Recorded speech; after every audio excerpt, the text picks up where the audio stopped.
It's water. Like, where is that coming from? Okay, so I just woke up and look.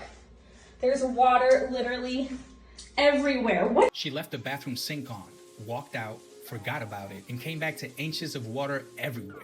When I work as an adjuster for the insurance company, I handled this exact claim. Another adjuster may have denied it, but I extended coverage. Why? Because it was sudden and accidental, and that's what most policies cover. Not who caused it, but how it happened. Just because something was your fault doesn't automatically mean it's not covered. It comes down to policy language. DM me if you want to make sure you're covered for things like this before they happen.